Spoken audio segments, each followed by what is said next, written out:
안녕하세요. 오늘도 사연살롱을 찾아주셔서 감사합니다. 처음 남편을 만나게 된 건 옷가게에서였어요. 저는 당시 옷가게에서 직원으로 일하고 있었고 남편은 사장님이었어요.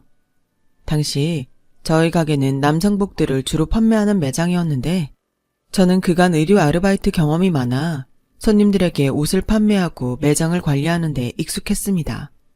그래서인지 사장님이었던 남편의 신뢰를 두둑이 받곤 했었죠. 그러던 어느 날 남편이 제게 일 끝나고 어디에 가냐고 묻더라고요. 아, 저 집으로 가는데요. 그럼 같이 저녁 먹고 갈래요? 나도 못 먹어서 출출한데. 지은 씨도 아직이죠? 그때 남편이 사장님이긴 했지만 직원들한테 밥도 잘 사주고 워낙 직원들과 거리낌 없이 잘 지내는 편이라 그냥 직원 밥 한 끼 사주려나 보다 했어요. 저한테 딴 마음이 있을 거라곤 상상도 못했죠. 그런데 밥을 먹던 중 갑자기 지은 씨, 남자친구 없다고 했죠? 그럼 나랑 만나보는 건 어때요? 라고 돌직구를 날리는 게 아니겠어요? 돌직구도 이런 돌직구가 없었죠. 순간 당황해 말을 못 찾고 있는데 천천히 생각해봐요 하고는 먼저 계산대로 휘적휘적 걸어가더군요. 그날 남편은 저희 집까지 굳이 바래다주고 싶다 해서 집까지 절 태워다 주었고 제가 들어가는 걸 보고 난 후에야 출발을 했습니다. 그런데 사람 마음이 참 이상하죠. 남편이 고백을 한 이후에 저도 지금까진 그저 사장님이었던 남편이 다르게 보이기 시작하더라고요. 괜히 멋있어 보이기도 하고 잘생긴 것 같기도 하고 당시 남편은 저보다 3살 연상에 키도 훤칠하고 얼굴도 잘생겨 아르바이트생들에게 인기가 많곤 했습니다. 특히 새로 들어온 여자 아르바이트생들은 한 번씩은 남편에게 관심을 보이곤 했죠. 거기다 자기 매장까지 운영하고 있는 사람이니 조건도 나쁘지 않았고요.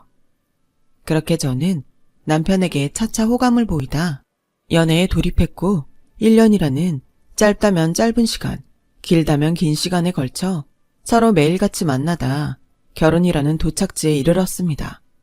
제일 먼저 저희가 한 건 서로의 부모님을 찾아뵙는 거였어요.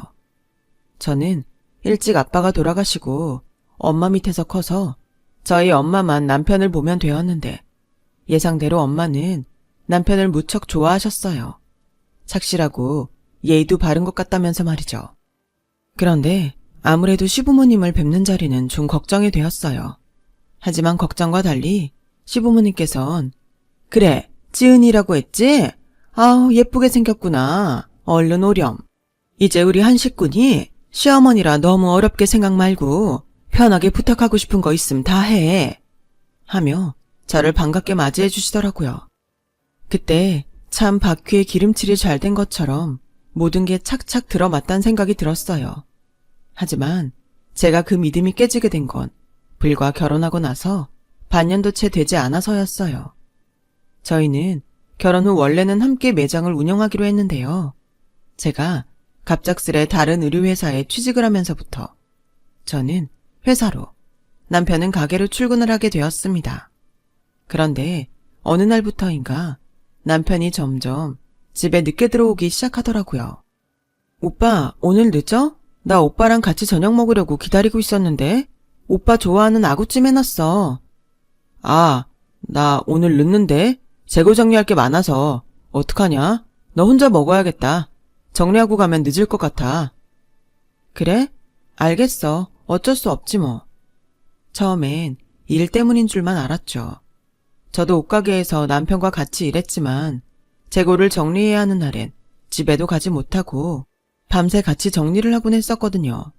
그래서 남편의 말을 납득하고 이해했죠. 그런데 문제는 점점 아무 이유도 없이 늦는 날이 많아지는 거였습니다. 그러면서 제가 뭐라고 하면 넌 왜 자꾸 바가지를 긁냐? 하던 대로 해, 하던 대로. 일도 하고 술 한잔 하다 올 수도 있지. 하고 되려 자기가 더 성질을 내는 거였어요.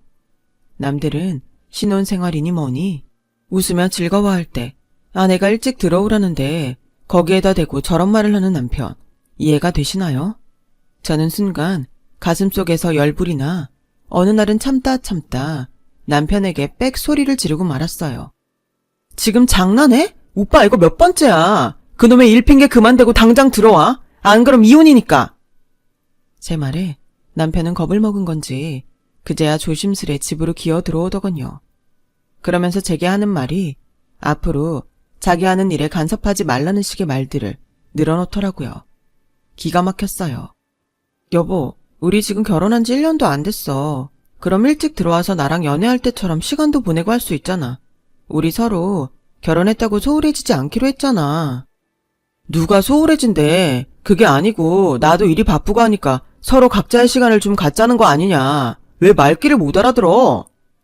뭐? 지금 누가 누구 보고 말귀를 못 알아듣는데 당신 말 다 했어?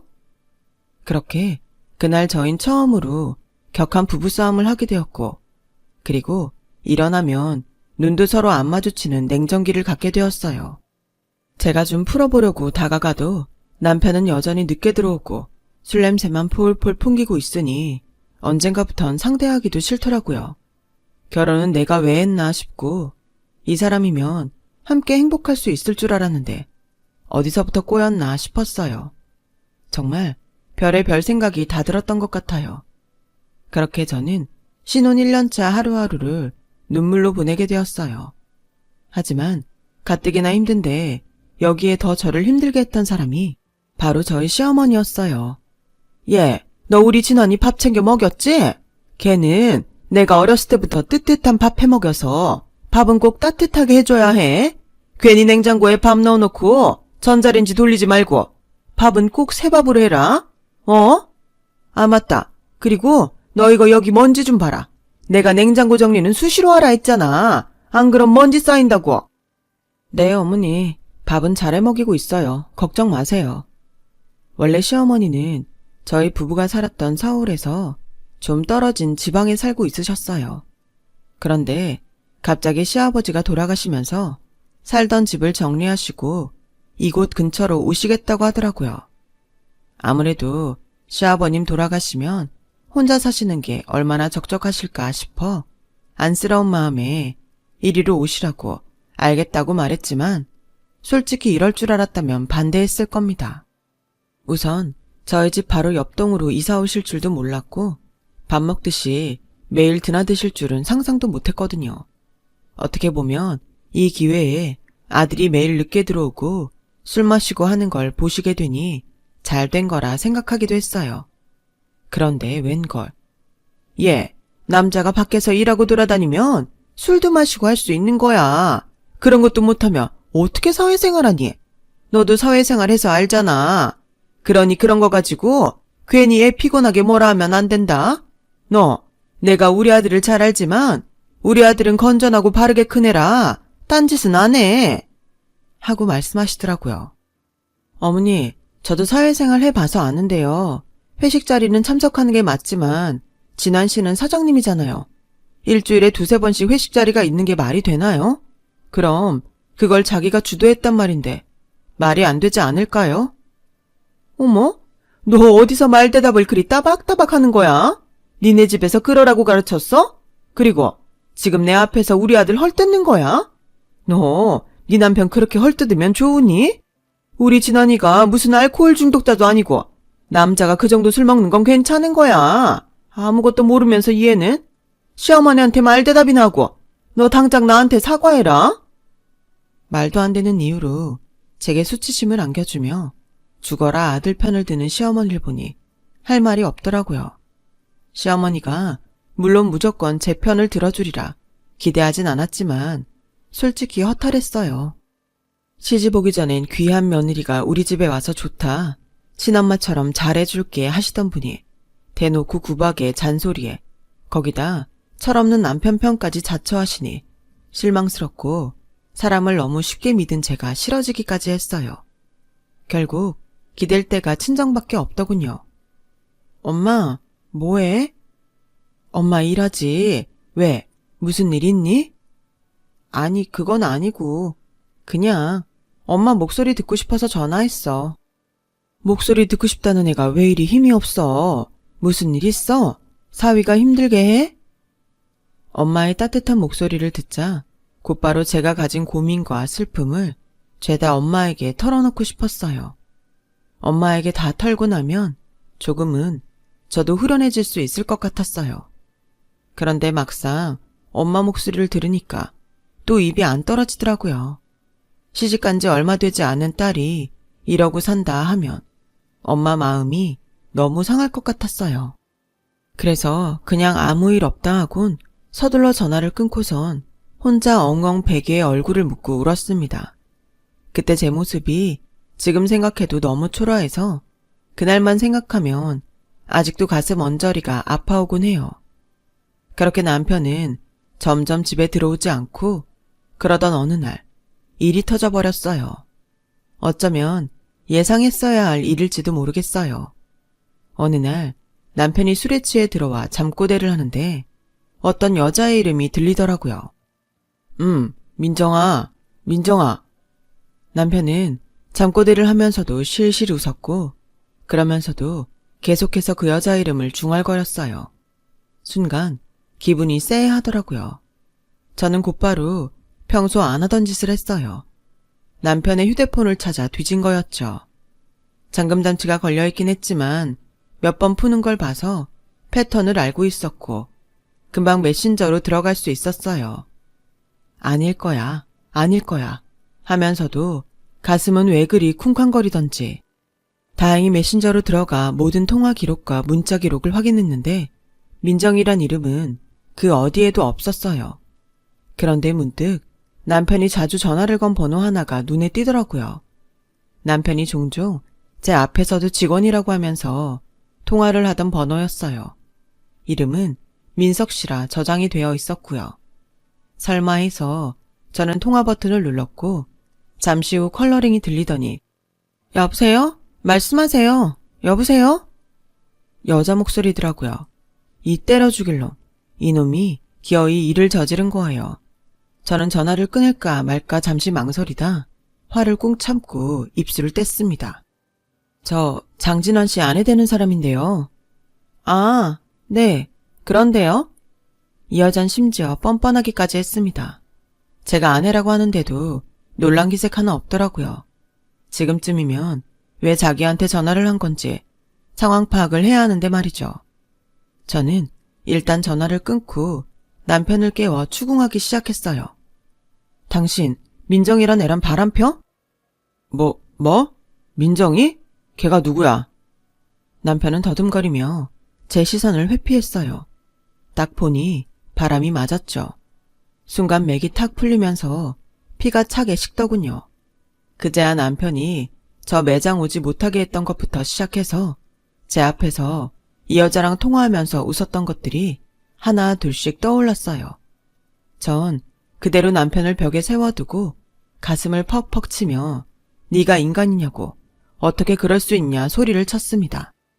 남편도 그땐 상황의 심각성을 느꼈는지 아니라고 발뺌하다가 나중엔 결국 무릎을 꿇더군요. 한 번만 봐달라고 다음부터 이런 일 없을 거라고요. 내가 그 말을 어떻게 믿어? 정말이야 지은아. 정말 맹세할게. 내가 우리 엄마 이름 걸고 내 이름 걸고 맹세할게. 나 진짜 바람 안 필 거야. 전 남편을 도저히 믿을 수 없었어요. 이미 남편은 신혼 초 때부터 저에게 신뢰를 잃은 터였고 저와 남편 사이엔 사랑도 하다못해 정도 남아있지 않았어요. 그냥 애 들어서기 전에 얼른 이혼하는 게 답이란 생각이 들더군요. 그래서 저는 친정엄마에게 어렵게 이 일을 알렸고 시어머니에게도 이혼하겠다는 의사를 밝혔습니다. 하지만 남편은 끈질기게도 계속해서 제가 당시 머물고 있던 친정집을 찾아와 저를 설득했어요. 지은아, 우리 너무 감정적으로 이러지 말자. 이성적으로 생각해보자고. 응? 이성적? 지금 내가 이성적이게 생겼니? 너 때문에 졸지에 이혼녀 되게 생겼는데? 아니다. 널 믿고 결혼한 내가 바보지. 내가 멍청하지. 남편은 제가 펄펄 뛰며 화를 내는데도 꼼짝 않고 사흘 내내 저희 집 앞에서 얼쩡거렸어요. 나중에 저희 친정엄마가 물이 가득 담긴 양동이를 들고 오자 그제야 무서워서 후다닥 자기 차로 뛰어갔지만요. 남편의 우스꽝스런 뒷모습을 보니 제가 정말 뭐 믿고 저 인간과 결혼한 건지 과거의 저를 찾아가 물어보고 싶더라고요. 당시 엄마는 제 마음이 어떤지 누구보다 잘 알기에 저를 많이 위로해 주었어요. 요즘 세상에 이혼 별거 아니야. 지은아, 너만 괜찮으면 돼. 너만 아무렇지 않으면 되는 거야. 엄마의 말을 듣다 보면 정말로 세상 일이 아무렇지 않게 느껴지고 이 상황마저 조금은 낙관하게 되더라고요. 하지만 그렇게 모든 게 마무리되나 했는데 하나가 제 발목을 잡고 말았어요. 정말 생각지도 못한 상황이었죠. 엄마가 차려준 밥을 먹다가 갑자기 속이 미식거려 화장실로 뛰어갔다가 구토를 했는데 생각해보니 주기가 넘은 지도 한참 되었다는 생각이 번쩍 들면서 미심쩍더라고요.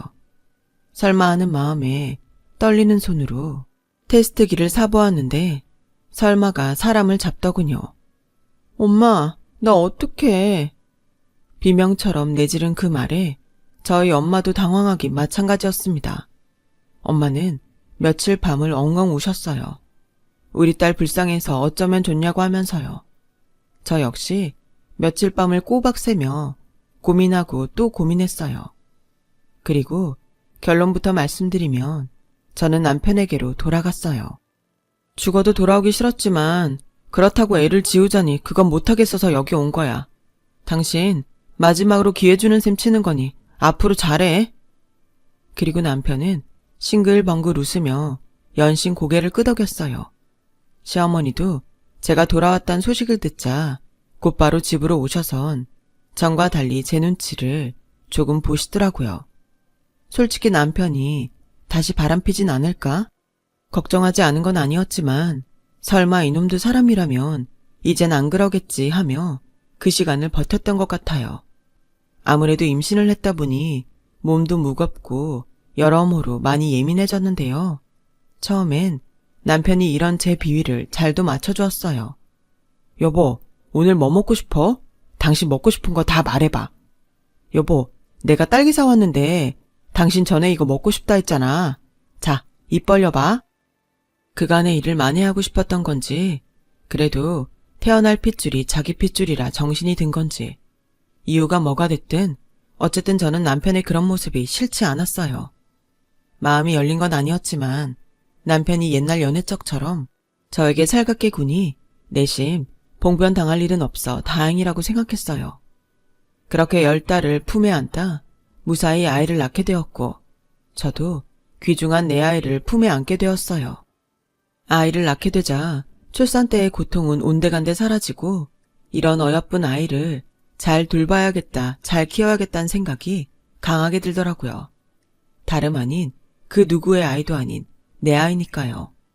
근데 문제는 이 모든 책임을 저 혼자 떠안아야 한다는 거였어요. 여보, 오늘도 늦게 들어와? 말했잖아, 출장 간다고. 넌 알면서 뭘 꼬치꼬치 캐먹고 그러냐? 그럼 우리는 주말에 잠깐 나들이 가기로 했잖아. 뭔 놈의 나들이야. 야, 애도 밖에 자꾸 다니면 추워. 그냥 집에 있어. 애를 낳자 남편은 출장을 잡고 수시로 외박을 하며 밖으로 돌기 시작했어요. 제가 애 좀 봐달라 사정해도 일 바쁘다며 돈 버는 남편 귀찮게 굴지 말라는 식으로 말하더군요. 거기다 독박 육아에 지쳐 힘들어하자 이런 절 보고 시어머니가 하시는 말이 과간이었어요. 얘, 원래 애는 여자가 돌보는 거야. 그걸 왜 내 아들에게 다 넘기려 하니? 옛날엔 아들 셋넷을 줄줄이 낳아도 너처럼 불만 하나 없이 다 잘 돌보고 키웠어. 넌 어째 매사에 불만이 그리 많은 거냐? 그리고 애도 혼자 못 돌보면 그게 여자니? 어머니, 그게 아니고요. 제가 애기 보고 있으면 청소기 몇 번만 돌려줘도 고마울 텐데 이 사람은 정말 손 하나 꿈쩍 안 해요. 심지어 자기 애인데도 놀아주기는커녕 얼굴 몇 번 보고 그냥 들어가 버린다고요. 관심이 아예 없어요. 어차피 애는 커야 지 아빠 알아보게 되어 있어. 이런 갓난쟁이 땐 누가 아빠인지도 모른다고. 너 내 아들 바쁜 거 뻔히 아는데 괜히 가서 애 봐달라 어째달라 하면서 귀찮게 하지 말아라. 내가 분명히 말했다. 정 힘들면 사돈 보고 도와달라 하든가. 시어머니는 저희 어머니 보고 도와달라 하라고 하시더라고요. 저희 어머니 당시 허리 수술하고 아파서 몸져 누워 있었는데 말입니다. 시어머니도 그걸 모르는 게 아니었어요. 근데도 저에게 저리 말씀하시더군요. 그래도 어쩌겠어요. 낳아놓은 이상 길러야 하니 제가 다 먹이고 씻기고 입히고 재우는 것까지 모든 걸 혼자 하며 몇 년을 길렀어요. 너무 서럽고 속상할 때도 있었지만 그럴 때면 아이가 절 보며 엄마라고 하는 말 한마디를 들으며 그걸 위로 삼아 꾸역꾸역 넘기곤 했죠. 그러던 어느 날 기가 막힌 일을 겪게 되었는데요. 아직도 또렷이 기억해요. 이날은 남편이 짐승으로 변하기 시작한 날이었죠. 아침부터 남편과 한바탕 싸움을 한 날이었는데요. 발단은 이거였어요. 제가 잠시 마트에 갈 일이 있어서 남편에게 아기를 맡기고 중간에 기저귀 좀 갈아달라고 몇 번을 말했는데 그걸 2시간이 넘도록 갈아주지 않은 거예요. 갔다 와보니 아기는 응가를 해 난리가 났는데 남편은 태평하게 코를 골며 자고 있더라고요. 아기를 두고 어떻게 그럴 수 있는지 너무 화가 나 남편을 깨워 그간 서름을 다 쏟아내게 되었습니다. 당신 정말 제정신이야? 내가 그동안 참으니까 진짜 이제는 막 나가기로 한 거야? 아니, 피곤하면 잘 수도 있지. 뭐 이딴 걸로 바가지를 긁어. 이것만 말하는 게 아니잖아. 당신 육아 도와준 적 한 번이라도 있어? 매일 술이 떡이 되어 들어오고 출장 간다 하며 애는 한 번도 안 보고. 야, 너 우리 엄마 말 못 들었어? 원래 육아는 여자가 하는 거야. 그리고 넌 남편이 돈 벌어다 주면 감사한 줄 알아야지. 집에서 애나 보고 하는 것도 없는데 그럼 그것도 못해? 남편도 시어머니와 같은 말을 하더군요. 하도 기가 막혀 몇 마디 더 대꾸를 했더니 여기서 남편은 괘씸하다면서 손을 들었어요. 그런데 순간 남편이 그렇게 나오니 저도 흠칫 놀라게 되더군요. 그러면서 아이가 혹시 이걸 봤을까 싶어 아이를 살폈습니다. 남편은 그 와중에도 그런 절 보며 그래 네가 애 엄마인가 보다 하고 비웃었고 순간 수치심이 확 올라왔어요. 남편은 끝까지 절 비웃다 밖으로 나갔어요. 전 제가 무슨 일을 당한 건지 어안이 벙벙해 한참을 아무 말 못하고 엎어져 있었습니다. 한참을 우는데 아이를 보니 아무것도 모른 채 눈을 말똥말똥 뜨고 쳐다보는데 아이의 그 눈에 가슴이 더 사무쳐 그만 더 울음을 쏟아내고 말았죠. 그날이 시작이었어요. 남편은 이걸로 그치지 않았어요. 한번 손을 대면 그 다음 2-3번은 쉽다고 하죠. 제 남편이 그랬어요. 어느 날부터인가 제가 조금이라도 자기 마음에 안 드는 말을 하거나 보기 싫은 꼴을 보인다 싶으면 야, 조용히 안 하냐? 그 입 다물라고 하면서 저를 위협하더군요. 그 모습이 꼭 짐승 같았어요. 아이는 그럴 남편을 무서워해 남편이 가까이만 가도 집이 떠나갈세라 울어댔고요. 그런데도 남편은 정신을 차리지 못했어요. 여기서 제가 너무 답답하고 바보 같았던 건 남편에게 그런 일을 당하고 있을 때 그 누구에게도 말을 하지 못했다는 거예요. 하다못해 엄마에게도 말하지 못하고 꼬박 반년을 그렇게 송장처럼 숨죽여 살았다는 거예요. 야, 너 입 밖으로 말만 꺼내봐. 가만 안 둘 줄 알아? 어디서 바락바락 나한테 말 대답을 해. 너도 참 대단하다. 또 남편한테 대들 생각을 하냐? 남편은 어쩐지 날이 가면 갈수록 사람이 흉악스러워졌어요.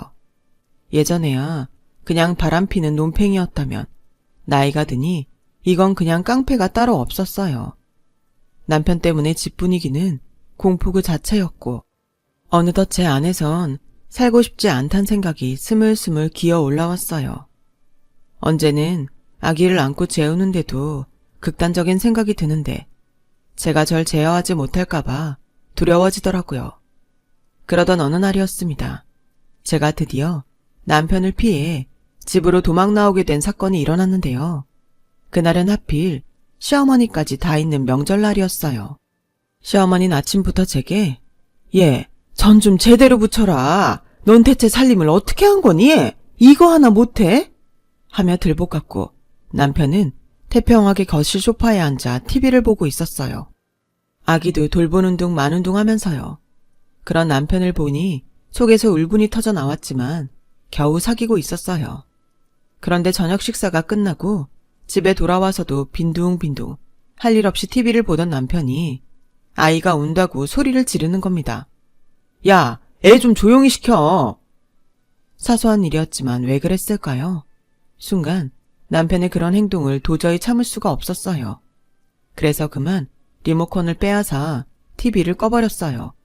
역시나 남편의 매서운 눈이 제 쪽으로 향했고 제게 한마디 할 기세로 앞에 서더군요. 너 지금 뭐 한 거냐? 저한테 따지는 남편 얼굴이 불그락 푸르락 변해가는데 그 흉한 얼굴 내 아이에겐 보여주고 싶지 않아 아이가 남편을 보지 못하도록 그 앞에 섰어요. 그리고 싸움이 시작되었죠. 너 지금 내 리모컨 뺏은 거야? 오늘 명절날이라 우리 엄마한테 잔소리 좀 듣고 하더니 그걸 지금 나한테 화풀이 하고 싶은 거야? 어? 주제도 모르고 말이야. 우리 엄마 말 맞다나 없는 집에서 시집와서 육아만 하고 있으면 고맙게 생각할 줄 알아야지 못하는 짓이야. 제발 정신 좀 차려라. 응? 너나 정신 차려. 애 보는 앞에서 마누라한테 욕짓거리하고 매일 밖으로 나돌기나 하고 애 한 번 안아준 적 없는 네가 나사가 빠져도 한참 빠진 놈이지. 어따 대고 누구 보고 정신 차리래. 뭐라고? 너 지금 말 다 했냐? 갑자기 어디서 그런 용기가 난 걸까요? 하루 종일 시어머니에게 시달린 스트레스가 폭발이라도 한 걸까요? 남편은 제 말에 더 화가 났는지 이제 진짜 해보자는 거냐며 팔을 걷어붙였어요. 해봐. 해보자고. 누가 이기나 어디 해보자고. 그런데 제 말이 끝나자마자 남편이 그만 눈이 벌개지더니 저를 확 밀어버렸어요. 저는 중심을 잡지 못하고 그만 뒤로 밀려났고요. 그런데 문제는 제 뒤에 아이가 있었던 거죠. 그 바람에 아이 머리가 뒤로 넘어가면서 책장 모서리 쪽에 부딪혀버렸어요. 안 돼, 은미야! 저는 은미의 이름을 불부짖으며 119를 불렀고 남편도 이땐 당황했는지 욕설을 내뱉으며 이게 다 저 때문이라고 고래고래 소리를 지르더군요. 그리고 저는 그날 아이를 태운 구급차에서 결심했어요. 어떻게든 남편과 이혼하겠다고요. 제가 여기 더 있다간 우리 아이마저 위태로울 수 있다는 생각이 드니 그제야 정신이 번쩍 났어요. 그래서 아이를 치료한 후 며칠 집에 있다가 남편이 자는 사이 짐을 싸 친정으로 오게 되었어요. 이 과정도 얼마나 힘이 들었는지 남편이 혹여나 깰까봐 문까지 조심스레 닫으며 아이를 품에 안고 택시에 올라탄 거였어요. 그리고 친정집 문을 연 순간 그간 참아왔던 울음이 터지고 말았어요. 엄마, 나왔어. 아니, 너 왜 이리 살이 빠진 거야? 어? 엄마는 살이 홀쭉해져 뼈만 앙상해진 절 보고 놀라셨고 전 엄마의 품에서 이제야 그간 있었던 일을 이야기하며 엉엉 울었어요. 엄마도 남편이 그간 벌인 짓에 경황을 금치 못하며 내 딸 어떡하냐고 땅을 치셨지만 우리 둘 다 남편이 무서워서 말할 엄두도 내지 못했어요. 그나마 다행이었던 건 당시 엄마가 수술을 하고 요양차원에서 한적한 곳에 가고 싶다 해서 지방으로 이사를 한 터라 남편이 주소는 모르고 있었다는 거예요. 그러던 어느 날이었어요. 갑자기 자정이 넘어갈 시간에 전화벨이 정신없이 울려대더군요. 번호가 익숙했는데 들여다보니 시어머니더라고요. 받을까 말까 하다가 혹시 몰라 받았는데 혀가 잔뜩 꼬여 술을 몇 잔 하신 목소리로 갖은 말을 늘어놓더군요. 얘, 너 나가서 살 거니? 네가 뭔 능력이 있어서 나가 살아? 너 지금까지 우리 아들이 주는 돈으로 편하게 살았잖아. 너 내 말 잘 들어라. 집 나가 살면 너랑 네 딸만 고생이야. 너는 그렇다 치고 네 애까지 고생시킬래? 그래, 어디 죽도록 고생하고 싶으면 해봐라. 나중에 받아달라고 빌어도 안 받아줄 거니까. 아주 이게 은혜도 모르고 거지 집안 받아줬으면 고마운 줄 알아야지. 목소리가 듣기 싫어 저도 모르게 다 듣지 않고 전화기를 끊어버렸죠. 끊고 나서도 한참 동안 손이 떨리고 가슴이 진정되지 않더라고요. 전화벨 소리에 잠이 깬 엄마가 제 얼굴은 확인하시곤 누구한테 전화 온 거냐 물었지만 대답도 하지 못한 채 저는 그대로 침실로 들어갔어요. 침대에 한켠 곤히 잠든 아이를 바라보며 결심했습니다. 색 식구들 보란듯이 잘 살겠다고요. 다음에 다시 엄마와 함께 남편을 찾아갔고 겨우 이혼 서류에 도장을 찍었어요. 그래, 어디 한번 잘 살아봐라. 네가 잘 살면 내 손에 장을 지진다. 남편은 저희 엄마 앞에서도 끝까지 저를 비아냥거렸어요. 다행이라면 남편이 굳이 애를 데려가려 하지 않은 거였죠. 원래부터 부성애라고는 없는 인간이었으니까요. 그렇게 남편과 끝을 내고 저는 다짐이고 뭐고 살아나가기 바빴던 것 같아요. 일단 저희 엄마도 경제적 능력이 없으신 상태였고 저는 아이 엄마이니 뭐든 해야 했죠. 그래서 제가 할 수 있는 일을 찾기 시작했어요. 경력이 끊긴 지 오래라 할 수 있는 일은 많지 않았지만 다행히 옷가게에서 일했던 아르바이트 경험이 있어 동대문 옷가게에 취직할 수 있었는데요. 먹고 살기 위해 정말 부단히도 열심히 노력한 것 같습니다. 서비스 정신은 기본이고 가게를 운영하는 사장님의 눈에 들기 위해 성실하게 한 명 한 명 손님을 응대해드린 것 같아요. 어서 오세요. 사이즈 M으로 드릴까요? 아, 언니는 S도 잘 맞을 것 같아요. 한번 입어보세요. 이게 저희 가게 신상이라서요. 상의는 이걸로 하고 스커트는 이거 어때요? 이렇게 세트로 잘 나가거든요. 아, 그러네요. 이쁜데요. 한번 입어볼게요. 그런데 영업을 하면서 알게 된 건 제가 꽤나 소질이 있다는 거였어요. 사장님도 제가 손님을 잘 끌어들여 이 옷 저 옷 입혀 사게 하니 그런 저의 센스를 높게 사셨습니다. 동대문에선 외국인 손님도 상대했어야 했기 때문에 영어나 일본어도 틈틈이 공부해서 손님들의 요구를 잘 파악하려고 노력했어요. 그렇게 착실히 몇 년 하니 돈이 벌리고 또 모이더라고요.